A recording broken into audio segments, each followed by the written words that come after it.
Welcome to the house that Ross built. Today we have a special guest, and what we're going to be talking about today is we're talking about credit. The year is about to start. End of the year is here. When you want to start your business, you want to get going in this new year. You want to have good credit. So we have somebody that's on here today that's a credit expert, and they're going to tell you about how to get that started, and also she'll provide you with her information. If you want further services, she can help you out build that credit because we all know that when you're in real estate investing, so on and so forth, that credit is important, to kind of build your business. So I'm gonna let you tell us a little bit about your background and get started that way. Absolutely. Thank you again for the opportunity to, share my information with your audience. I truly appreciate that. So my name is Avagay Johnson, originally from Jamaica. And how I even came into the conversation about credit is simply I had a desire to purchase a home, my home. And I remember when I approached the person that taught me about credit, I was like, how do I purchase a home? And the individual said to me, well, your credit is messed up. And coming from a background, coming from a culture, they are not, it's not like they're sitting around the dinner table and saying, what's your credit score? Is your Yeah. credit score good? What's your goals? What's your dream? And because I had a dream, because I had a desire to purchase a home, I literally got the information and I pretty much started from a 540. Within 6 months, I got to a 740 in 6 months. Oh, wow, Yes. wow, that's awesome. That Yeah. that gives a lot of our listeners hope. Absolutely. Absolutely. So yes, and I've been doing it for 8 years now. So I do personal credit for 8 years and business credit for 7 years. And we'll Okay. definitely talk about, each individual, each one, as, you ask the question, which whenever, fits. Okay. Well, let's start with personal because personal, you can't really build your business credit until you have a decent personal credit. So let's start there. Because a lot of people here on our audience, they're probably either trying to start business, get into investing, so on and so forth. So the personal credit is going to be their main interest right now. Correct. So what would you say the first step is to first? Obviously, you got to get your credit score, but outside of that, what is the first step to building your personal credit? The first step is awareness. You have to know where you are. I always say it's what you don't know is hurting you.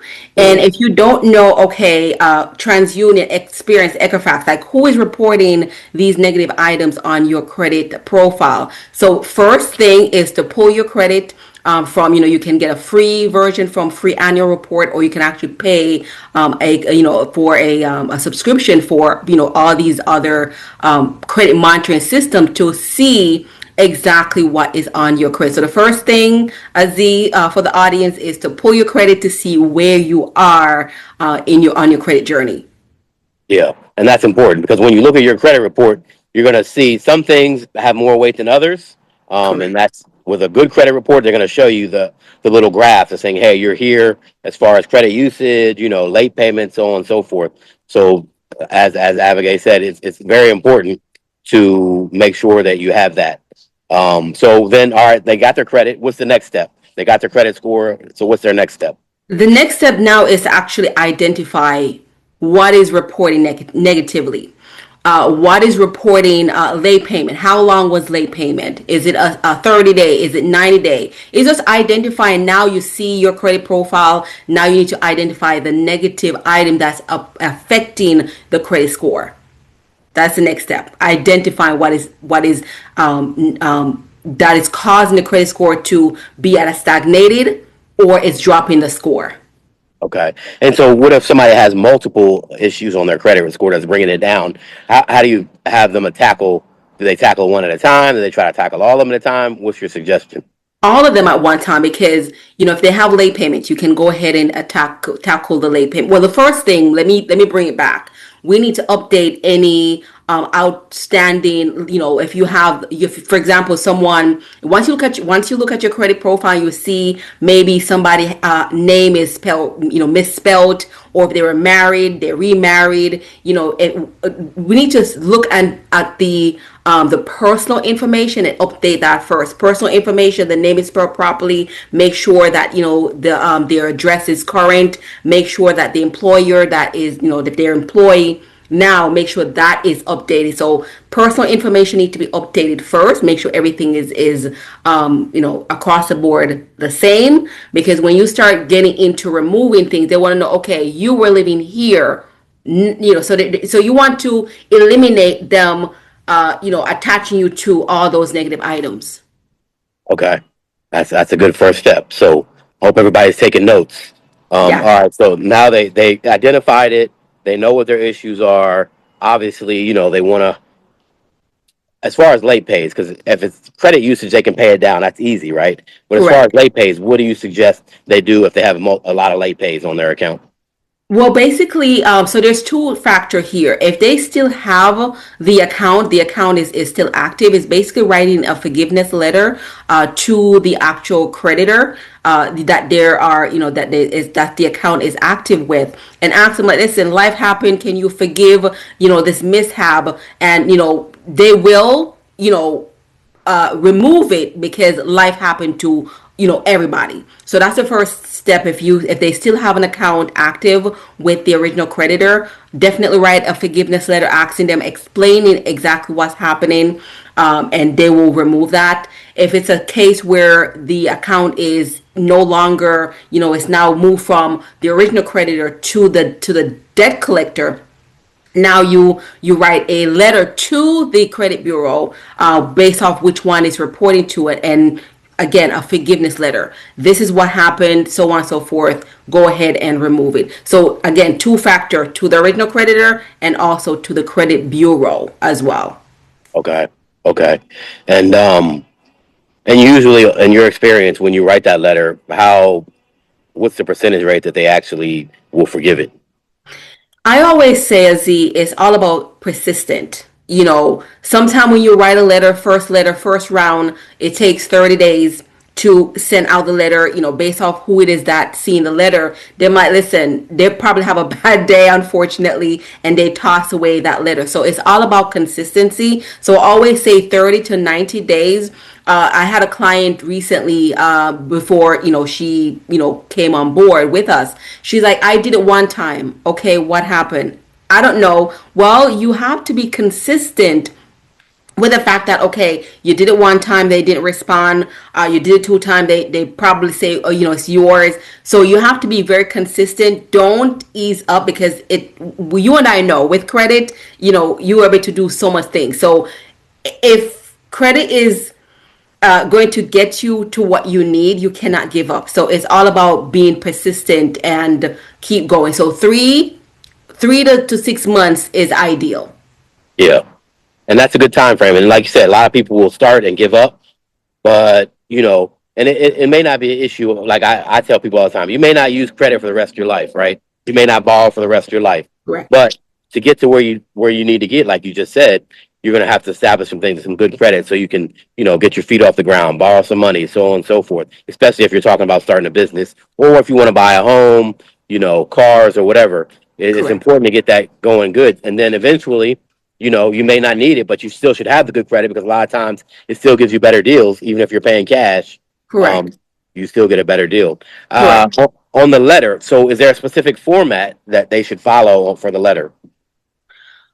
For the late payment, that's what you're referring to, The or forgiveness, the overall? forgiveness letter. Yeah. Forgiveness letter. So once they go on, once they decide they want to move forward, it's called a forgiveness letter, and the forgiveness letter is basically saying, yes, I was late. Can you forgive this late payment? So if I can expand just a little bit more on late payment. With late payment, once you pull your credit score, or you're trying to purchase a home, a car, or anything of that nature, that late payment is so significant to a lender, because like, okay, if I lend you this money, are you going to pay me back? Right. So that is very important, that late payment is removed, compared to a repo or all that. The late payment is very important to be removed, because once they see that late payment, they simply want to know, if I give you this loan, are you going to pay me back? Yeah. Yeah. And the late payments are usually easier, like you said, to get rid of. It's like if you Yes. have to open an account and you're still trying to make an effort to pay it off. Correct. Okay, so they pulled their credit report. They, know what's going on. They got the issues. They write a forgiveness letter. What are the other? And I know that's a lot of the bulk of it to get your credit score back up. So outside of that, what else should they be doing in that 6 month period? So whenever someone is so removing things off your 'cause credit is two things: your credit profile and also your credit score.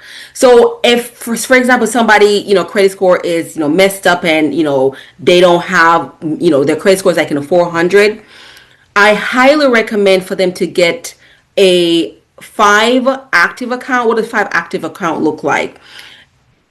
Two or three revolving credit, right? Sometimes if their credit score is very bad and they're not able to get a credit card from a company, this is where credit builder account come in, where you can sign up to self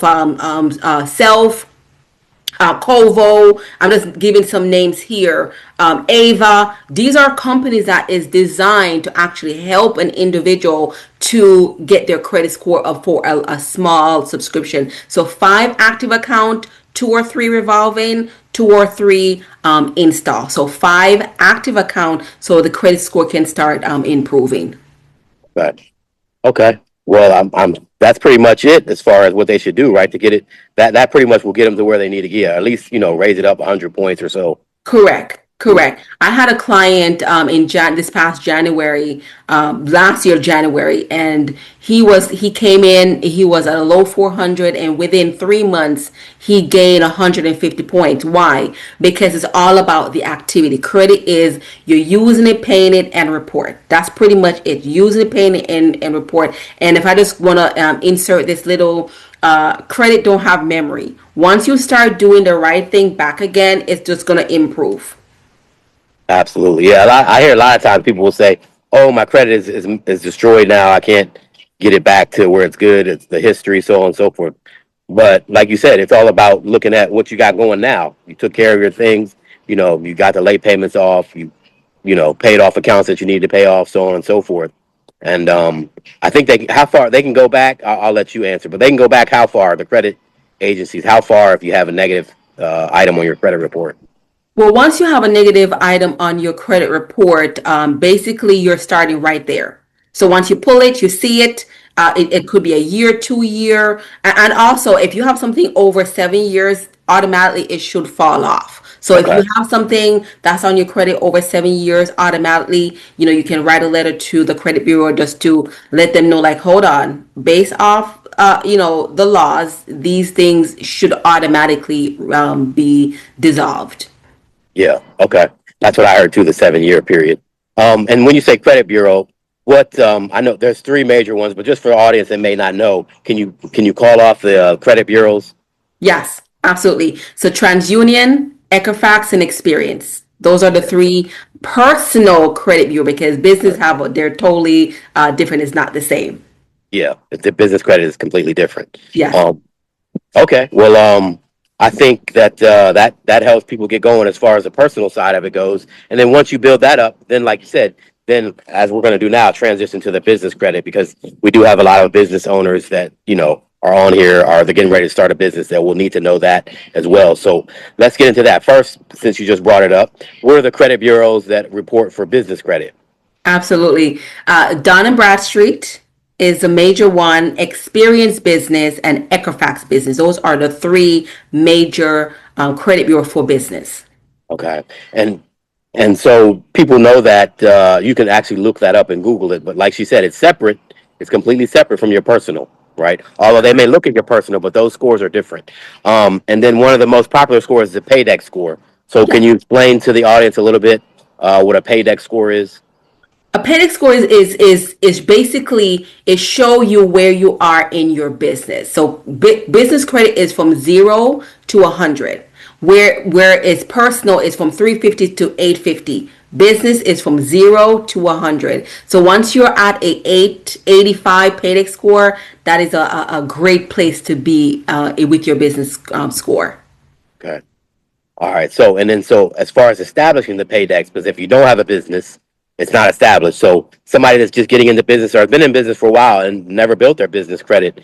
And I know that the same with like you were talking about the personal credit, they need to have revolving accounts, so on and so forth. So what's the approach if somebody's just getting started to build their Paydex score? What's the first approach they should work on? So the first thing that I always share with anyone that asks the question, Aziz, is basically foundation.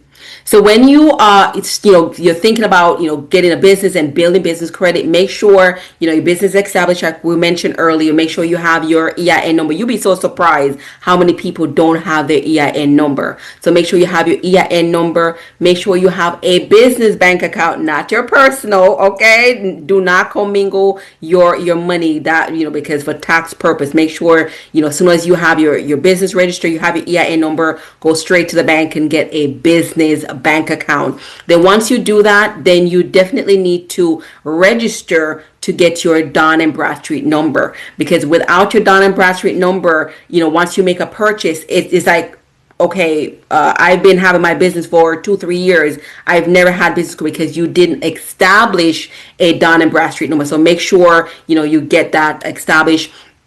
And like you mentioned earlier, Aziz, if someone have their business over 1 or 2 years, for example, and they may or may not purchase something, there is actually a place you can actually look to see your paydex score, to see where you are. If you have purchased something, don't even realize that you have purchased something. So somebody that's brand new is not necessarily needed to get your NAV account, because NAV is where you actually see it.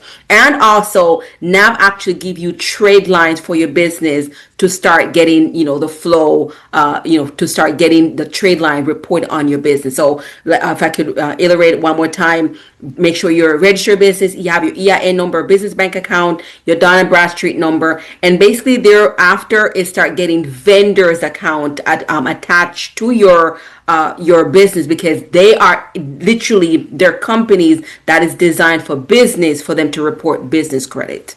Yeah, and there's several companies that do that, and we'll have a whole podcast just focusing on the business credit and some of the places that you can go, so on and so forth. This is kind of general, just to kind of get you started. So with register for all these things, I'm just going to say all Dun and Bradstreet, NAV, all of that. You can register yourself for free. Now, Correct. what's gonna happen is that when you register, there's gonna be people calling you asking you to pay them to to build it up.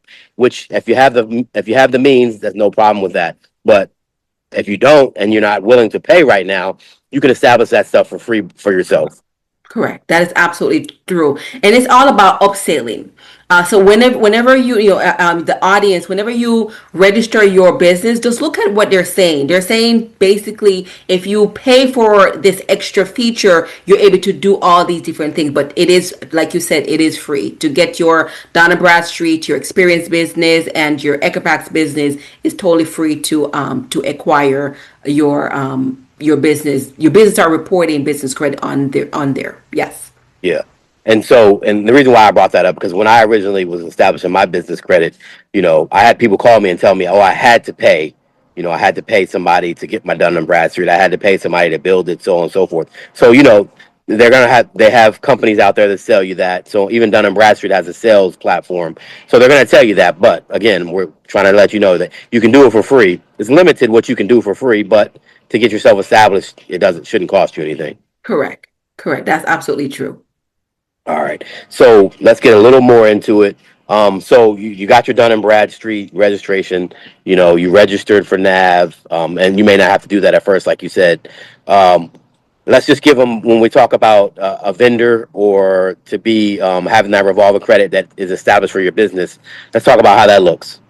Yeah. So basically, once you get all the essential that you need, you can go into Net 30. You can type in Net 30 on your on Google, wherever, and it's gonna pull up like a few Net 30s that will report to your business. For example, there is Quill, there's Uline, there is Office Crown Office, there's JJ's Jewelry. There's a few listing. And then once you do that, it's going to ask you questions about you as the business owner, just to verify that it is you. And then everything thereafter is going to ask for your EIN, your business name, EIN number, Dun& Bradstreet number, so on and so forth. And once you put that in, they're going to actually give you a trade line in your business name. So now you can actually purchase whatever it is that you sign up for. And this is very important. Some company want to make sure you have some skin in the game, so they're going to ask you for initial fee to get started. Yeah, yeah, and we'll get, like I said, when we'll have a podcast specifically just showing people how to build business credit. But let's back up a little bit. EIN number. So a lot of people are sole proprietors, and they think because they're sole proprietor they can't get an EIN number.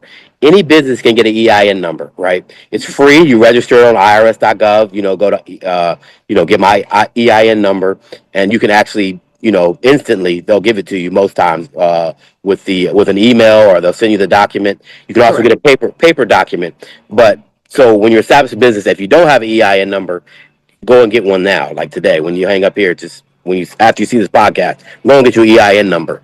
Yes.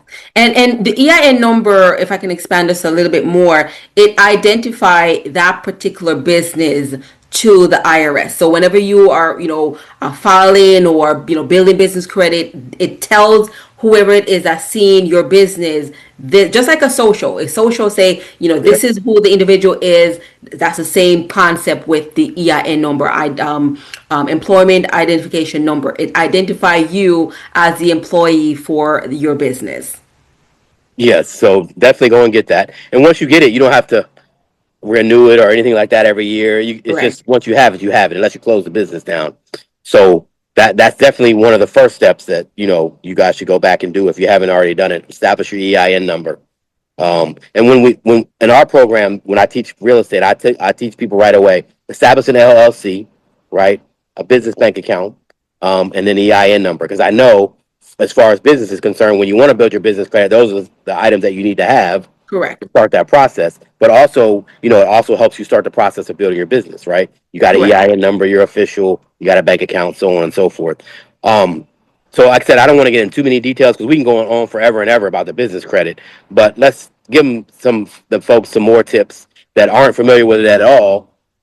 How to, I guess, we talked about how to establish it, but how to monitor it, or how to get at least one account open, one revolving account open. Let's talk about that, and let's talk about that in a sense of in credit cards, because I know there's several credit card companies that report to your business, and that don't report to your personal. And a lot of people think, when I get a credit card, that it's always going to report to my personal, or if I have a business card, it's going to report to my business, which is not true. Some do both, some do one or the other. Correct. So two companies that come to mind that not credit card. Are you talking about vendors account, or actually companies that have, you're able to get your credit in your business name? Is that what you're referring to? So, I mean, we talked about a little bit about, and we'll get more into the vendors on the next episode. Yes. As far as, because that takes some time to kind of explain to people, but also with the credit card, because some credit cards, they do report to your business for your business credit, but that Correct. also helps you establish it. It's a lot of times it's a little easier if you have decent personal credit. If you went and built your personal credit and that's decent, it's easy for you to get a card, a business card in your business name that helps you start getting established in business. Absolutely. So the credit card that comes to mind is American Express. Yeah. They're absolutely amazing. Once you're in a high 600 credit score, you're able to give them a call based off your, how long your business established. You're able to get, not want to go into too many details, but, credit card stacking. If your credit card is good, if your credit score is good, you can actually walk away with 2 or 3 American Express in your business name. Yeah. And I'm glad you said that, because I want to transition to that just so we don't get too much far in depth into the business part of it. Because like I said, that's a whole conversation all on its own. So let's talk a little bit about the credit stacking. So they established their personal credit. They got their business credit going. Now let's talk a little bit about the credit stacking, which I think is a huge asset, or huge thing that you learn, that you can help people get the money to get their business started. You don't always have to have the cash to get your business started. So let's talk a little bit about the credit stacking. Absolutely. So, like I was mentioning earlier, when you have a decent credit score, Your business, you can, once you have a 680, the higher the better.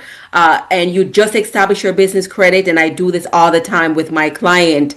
You call the company. It's always good to call the company. When you do it on online, there's always a buffer. It's always good to pick up the phone. When you're in doubt, pick up the phone and talk to a live person. And once you give them all the information, if your credit score is a 680, over 680, you are able to walk away easily from American Express at least 4 credit card. What does that mean? You can have a cashback credit card. You could be a travel credit card, and also you were able to get a line of credit card just by having a decent credit score. So that's what credit card stacking is.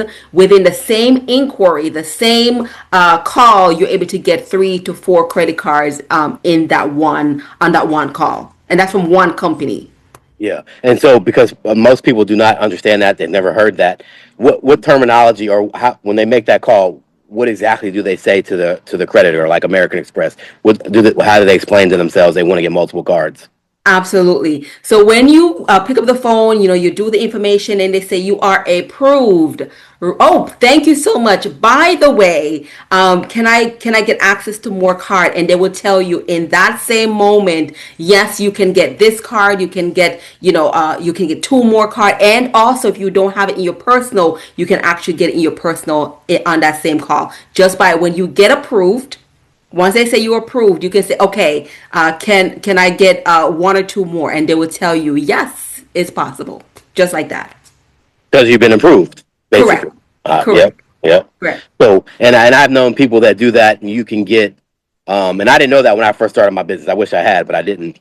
So when you can get up to 30, 40, $50,000, it just depends on what your score looks like, and that's enough seed money to start your business, and you're Correct. using other people's money. Correct. And if I could leave one little gem in regards to that call, whenever they ask you how much annual report, how much annual, you're bringing in, they're not asking your annual, they're asking your household. So if you have 1 or 2 person that is, have income, you can put that on the application that this is how much the household is making. I don't want to leave Yeah. that gem right there. Okay, and that let's a little bit longer because we're going to wrap it up here in a little bit, but just let's expand on that a little bit. So, because a lot of times people think, oh, well, I need to say exactly how much I make. Like if I make, $1,000 a week, I need to specifically say how much I make. Now there's a number, right, that they cannot verify. Like if it's under, I'll let you talk about it more, but there's a number as far as income is concerned that they will not even attempt to verify if it's under this number. It's basically under, I think it's under 82. That's what it Under is. 82. Under Yeah. 82. If you're under 82, it's like, no, you're not approved. But once you go over 82, and again, the key part to this is how much is in the household, not how much you're making. So if you Yeah. have 2 or 3 person that's in the house that's having, income coming in, because the whole thing about it, Aziz, if I give you this credit card, are you able to satisfy the loan if you use it up? They want to make sure, based off the household, it can be paid back. Basically, Yeah. that's what they want to know. Yeah, and if you're saying that your household is 100,000, they're not going to verify it because the number is small. Now, if you say my household is $1 million, they're going to probably try to verify it because that's a different Correct. number, right? Correct. But that's what a lot of people don't understand. Oh, well, are they going to verify it? What if I only made this much for this many months or that many months? They're not going to verify it. Right under that, what 100,000, 82 around that point, they don't verify it. They don't Correct. like if your home loan, they don't verify it. Like on your home loan, ask you for tax documents, so on and so forth. They don't do that with credit cards. No, So, they don't. And if I can expand just a little bit more, it's very important to look at your personal credit score, because once they pull that, they can see if you're late. They can see if you have any charge off. So make sure you clean that up first. Go in, clean that up, and then once you attempt to apply for a credit card, there is nothing to show. There's nothing for them to say, I'm not able to approve this loan because you have all these items on your credit profile. okay. So as we wrap it up here, like I said, this is going to be a short one because we just want to get people to get started this year coming up, and then we're going to help you guys expand We're going to do a couple other podcasts. She's going to put her information out there. If you said, hey, this is too overwhelming for me, then you can pay her, and she can do all those services for you, walk you through it, so on and so forth. So let's recap. So I'll let you recap. So from zero to nothing, when we talk about personal business credit stacking, um, let's go through just the process one more time, and each one and very briefly. Yes. So first, make sure you pull your credit profile, see where you are. Once you identify where you are, make sure you get all your personal information cleaned up. Make sure everything is up to date. Then once you do that, get rid of any late payments, charge off, anything that's on there. Get rid of those information on there. Get your credit score up to a 680 and above. Make sure you have 5 active account that is actively working on your behalf with your credit profile. Then once you transition into business, make sure you have your business, your EIN number, business bank account, get some vendors account, and then go to these amazing companies and get you some money and do some credit card stacking. Yeah, and we're saying giving you an overview, but it's not really that complicated. If you just follow the process, it's not really complicated. But in case you got some people on here that says, hey, I don't have time, I don't feel like learning all that. Can you give them your information so they can call you? Absolutely. So you can definitely call or text 561-779-0674, 561-779-0674, or you can email me at globalresourceconnection@gmail.com. Globalresourceconnection@gmail.com. Okay. And for everybody on here, she left her phone number. She's a young, pretty lady, so don't be calling with no nonsense. This is about business. So if you're not trying to do business, if you're not serious about it, then don't waste your time. We don't do Exactly. that. We don't waste time. We're professionals. We have achieved some levels of success. We don't waste time, and we know first conversation we have with somebody, we know if they're wasting our time or not. So Correct. you can try it if you want, and you'll be cut off. Exactly. Cut off Very immediately. quickly. Immediately. So we hope that actually gets people getting started. Like I said, in the new year, start thinking about these things, start establishing these things, and we'll have continuous podcasts about it to get more in depth. To teach people. And like I said, reach out to the young lady here, Avagay, and ask her, if she can help you out. Don't ask her with a bunch of questions. If you're calling her, then you want her service. You want her to provide a service for you, because we're going to teach you on here, and you have to take your notes, and you have to learn, do your own research. If not, then you have to pay for it. That's just how it works. Don't ask her to give you the whole game for free. This is business, right? So we want to make sure people understand that. We definitely appreciate you coming on, and I think what you're doing here is very useful to our community and the business owners, because it's very important that that first process, you establish it correctly when you want to have a successful business. Absolutely. And I do have upcoming workshops. So if anyone is interested in, learn about the personal and business, we do have workshop available to at least, the basic to see, to ask questions if that's, something they want to do as well. Okay, so how do they find the workshop? Is it on So I don't know if I'm able Zoom? yeah, so if they're on Facebook or YouTube, it's Global Resource Connection across the board, Avagay. Those information will be on my social media platform. Okay, one more time. Give them the social media one more time. Both Facebook, Instagram, across the board is Global Resource Connection, or if you put my name in, you get connected to me on social media. So Global Resource Connection, or you can type in my name, Avagay Johnson, and you'll be able to be connected with me on social, all across the board social media. Okay, and Avagay is spelled Avagay. Yes. Okay, and Johnson, people should know how to spell Johnson. Okay, so definitely find her. Reach out, take the free workshops, get as much information as you can for free. That way you can start the process. But again, we appreciate you coming on, and Happy New Year to you and the family. Happy New Year to all the listeners out there, and we hope that you start establishing this, because credit in the future is going to be even more important with what we got going on with our economy, and it's going to get harder and harder to get credit and money. So Yes. take advantage of it now. Correct. Thank you so much, Aziz, for inviting me on your platform so I can share the information to to your community so we can be educated. Absolutely. Thank you. Thank you. And we'll talk soon. All right then. Take care. Bye bye. Take care. Bye.